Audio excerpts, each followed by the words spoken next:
मैं आनंद कल्ला, true India के लिए। कल देश का बजट आया था।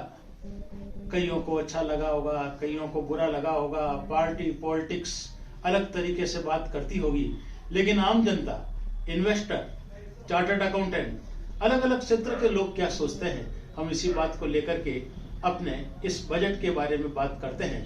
मारवाड़ इन्वेस्टमेंट के सुधीर जी सारडा साहब हमारे साथ हैं। हम इनसे बात करेंगे कि कल और आज 2 दिन इन्होंने अच्छी तरीके से इस बजट के प्रभाव को देखा है। क्या सोचते हैं कि यह बजट शेयर मार्केट की दृष्टि से कैसा रहा। नमस्कार भारत। शेयर बाजार के लिहाज से अगर जैसा आप पूछ रहे हैं तो ऐसा माना जाता है कि जब कुछ नकारात्मक नहीं हो तो उसे सकारात्मक मानकर संतोष कर लिया जाना चाहिए। शेयर बाजार में ऐसी अटकलें मानी जाती थी कि long term short term capital gain on shares, इसमें कुछ फेरबदल हो सकता है। ये नहीं हुआ, ये शेयर बाजार के लिए सबसे अच्छा था। और ऐसा होने से आप देख ही सकते हैं कल मार्केट की जो चाल थी, लगभग 1200 पॉइंट सेंसेक्स प्लस हुआ था।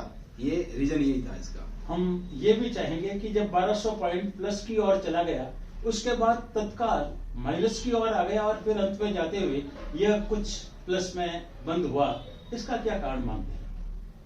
जैसे जैसे एक्सरे होता है वैसे वैसे स्क्रीनिंग होती है, वैसे मालूम चलता है कि बजट में आखिर है क्या। तो जब मालूम चला कि इंश्योरेंस सेक्टर पे एक चोट हुई है और वो चोट इस टाइप की थी कि 5 लाख रुपए से ज्यादा प्रीमियम वाली पॉलिसीज पर मैच्योरिटी अमाउंट 1 अप्रैल 2023 के बाद टैक्सेबल होना चालू हो जाएगा, तो ये न्यूज मार्केट पर चोट कर गई और मार्केट धड़ाम गिर गया। 1200 पॉइंट प्लस से सीधा माइनस आ गया था। धीरे धीरे फिर बाद में मालूम चला कि 5 लाख से कम की अगर कोई इंश्योरेंस पॉलिसी है प्रीमियम, तो उस पे ये लागू नहीं होगा। तो ये थोड़ा पॉजिटिव था।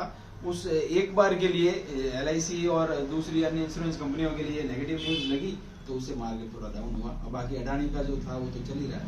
अच्छा, एक और बात कि खास व्यक्ति जब इस बजट को देखता है तो उसको लगता है कि साहब ये टैक्स की जो स्लैब है ये हमको कितना फायदा पहुंचाएगी या नुकसान पहुंचाएगी, इस बारे में आप क्या सोचते हैं? बहुत खुले शब्दों में अगर आप जानना चाहें तो मैं बता दूं, जहां बोलते हैं 140 करोड़ में से अगर 6 करोड़ टैक्स पेयर है और 6 करोड़ टैक्स पेयर को ध्यान में रखते हुए 7 लाख की इनकम को टैक्स फ्री करना, ये सिर्फ उन 6 करोड़ लोगों के लिए काम की बात है। 134 करोड़ लोगों का क्या ध्यान रखा गया टैक्स स्लैब से? मेरे ख्याल से उन 130, 34, 35 करोड़ लोगों को कोई लेना देना नहीं है। इसमें कर्मचारियों के लिए जो पुरानी स्लैब थी और नई स्लैब थी, वो आपको कैसी लगती है? इसमें एक हतोत्साहित करने वाली बात यह है कि टैक्स स्लैब जो है आपने 7 लाख की टैक्स फ्री कर दी है, लेकिन वही ATC की छूट उसमें 2 टैक्स रिजिम कर दिया है। अगर ओल्ड टैक्स रिजिम में जाएंगे तो आप ATC की छूट को क्लेम कर सकते हैं और नई टैक्स रिजिम में ATC की छूट को टैक्स क्लेम में काम नहीं लिया जाएगा। तो इसका मतलब ये हो गया कि अगर इंश्योरेंस पॉलिसीज और दूसरे अदर जो सेविंग इंस्ट्रूमेंट टैक्स छूट के हिसाब से काम लिए जाते थे, उनमें थोड़ा सा लोगों का रुझान कम होने लगेगा, वो नेगेटिव है। और बजट में आपने क्या खास पाया? बजट मिला जुला कह सकते हैं। मध्यम वर्ग का कुछ विशेष ध्यान नहीं रखा गया है। एग्रीकल्चर के हिसाब से देखा जाए तो इकोनॉमी का बेस जो है वो एग्रीकल्चर है। मैन्युफैक्चरिंग पे फोकस ज्यादा रखा गया है। सर्विस सेक्टर, मेरे को लगता है सर्विस सेक्टर पे बहुत ज्यादा ध्यान रखते हुए और इंडस्ट्रियलिस्ट और बड़ी कंपनीज के लिए, कॉर्पोरेट्स के लिए ये थोड़ा पॉजिटिव कहा जा सकता है। बहुत बहुत धन्यवाद सुधीर जी का कि बड़ी अलग सी बातें बजट के बारे में बताई, जहां शेयर मार्केट बढ़ता है और घटता है क्यों। ठीक ऐसी ही बातें हम और आगे जानने की कोशिश करेंगे हमारी एक चार्टर्ड अकाउंटेंट से। बजट के बारे में बहुत सी बातें आपने सुनी है और कल के बजट को हम CA त्रिशा कल्ला की नज़र से देखते हैं, जो पिछले 10 वर्षों से इस CA क्षेत्र में अपना ऑफिस लगाकर अपना काम करती है। बजट में जहां सीतारमण ने अनेक क्षेत्रों की बातें की है, आपको बुजुर्गों के लिए ये बजट कैसा लगता है? बुज़ुर्गों की अगर हम बात करें तो ये बजट उनके लिए एक बहुत बढ़िया सौगात लेकर आया है। सीनियर सिटीज़न सेविंग स्कीम्स के नाम से एक स्कीम हुआ करती थी, जिसके अंदर 15 लाख तक की बचत करने का उनको एक विशेष अधिकार होता था। वो 15 लाख को 30 लाख करके जो गिफ्ट इस बार निर्मला जी ने सबको दिया है वो एक काबिले तारीफ़ है। हम बात करेंगे युवाओं के लिए, तो युवाओं की दृष्टि से ये बजट कैसा है? युवाओं की दृष्टि से भी ये बजट बहुत ही बढ़िया है, क्योंकि सीतारमण जी का ये नज़रिया है कि जब तक युवा का ग्रोथ नहीं होगा, युवा की ग्रोथ नहीं होगी, तब तक देश की ग्रोथ नहीं होगी।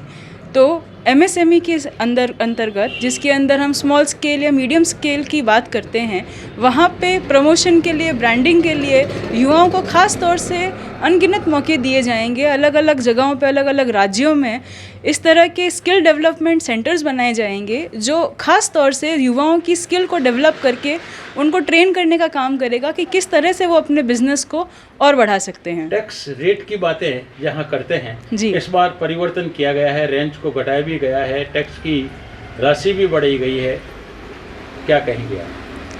तो बजट को अगर हम टैक्स की नज़र से देखें, टैक्स स्लैब की नज़र से देखें, तो उसके अंदर बहुत ही बढ़िया आप लोग के लिए खबर है कि जहाँ पे पिछले 2 साल से बात चल रही थी न्यू और ओल्ड टैक्स रिजाइम की, जिसके अंदर आपको ऑप्शन दिया जाता था कि आप पुरानी स्कीम में रहना चाहते हैं या नई स्कीम में, वहाँ पे एक छोटा सा बदलाव किया गया है कि आपका जो डिफ़ॉल्ट स्कीम है वो नया होगा, लेकिन आपके पास में ऑप्शन दिया जाएगा कि आप पुरानी स्कीम में भी जा सकते हैं।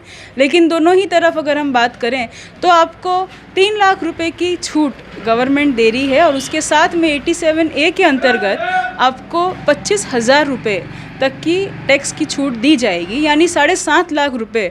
अगर हम बात करें ख़ास तौर से सैलरीड एम्प्लॉयज़ की, तो 7 लाख की अगर हम इनकम बताते हैं तो करीब 25,000 रुपये का एग्जम्पशन मिलने के बाद 7,000 रुपये तक की आपकी इनकम फ्री है, और 50,000 रुपये का स्टैंडर्ड डिडक्शन आपको मिलेगा गवर्नमेंट की तरफ से, जिसमें 7.5 लाख रुपये का मिनिमम। तो कर्मचारियों की दृष्टि से ये आपके हिसाब से श्रेष्ठ है? बहुत बढ़िया है। अब जी। आप एक महिला CA है, हाँ जी। क्या सोचती है महिला? डिडक्शन आपको मिलेगा गवर्नमेंट की तरफ से, जिसमें 7.5 लाख रुपए का मिनिमम। तो कर्मचारियों की दृष्टि से ये आपके हिसाब से श्रेष्ठ है? बहुत बढ़िया है। अब जी। आप एक महिला CA है, हाँ जी। क्या सोचती है महिलाओं के सशक्तिकरण की दृष्टि से ये बजट? जिस तरह से मैंने बोला कि अब की बार का जो बजट है वो बहुत ही बढ़िया है, हर ग्रुप के लिए, हर श्रेणी के लिए। तो महिलाएं कैसे पीछे रहेंगी, जो कि आधी जनसंख्या हमारे देश की बनाती हैं। महिलाओं के लिए जिस सेल्फ हेल्प ग्रुप की बात की गई है, जिसके अंदर महिलाएं जो खुद को आगे ले जाना चाहती हैं, उनके लिए ख़ास तौर से एक स्कीम निकाली गई है गवर्नमेंट ने कि 2 लाख रुपए तक की, जो वास्तव में 2 लाख रुपए एक बहुत बड़ी रकम होती है कुछ महिलाओं के लिए, क्योंकि वो छोटे छोटे पैसे जोड़ के एक अमाउंट जोड़ती हैं। तो 2 लाख रुपए पर 7.5% का ब्याज दर आपको दिया जाएगा अगर आप सेविंग करते हैं 2 साल के लिए। लेकिन ये स्कीम में एक बहुत ही बढ़िया आपको अपॉर्चुनिटी दी गई है कि आप इसमें से पार्शियल विड्रॉल कर सकते हो अगर आपको ज़रूरत हो। तो कोरोना के बाद ये बजट आपको पसंद आया? बहुत पसंद आया, और इसी बजट के अंदर एक उम्मीद दी गई है कि जहां हर तरह से विश्व की इकोनॉमी वॉर और कोरोना के बाद में थोड़ी डगमगाई हुई है, हमारी इकोनॉमी 7% की ग्रोथ इस साल एक्सपेक्ट कर रही है, जिसके अंदर सप्तऋषि यानी कि 7 खास जगहों के अंदर हमारा जो बजट है वो फोकस करने वाला है, जिसके अंदर डेवलपमेंट खास तौर से मायने रखता है। और डेवलपमेंट की जहाँ हम बात करें, डेवलपमेंट बहुत अच्छी तरह से अब की बार के बजट में दिया गया है। धन्यवाद।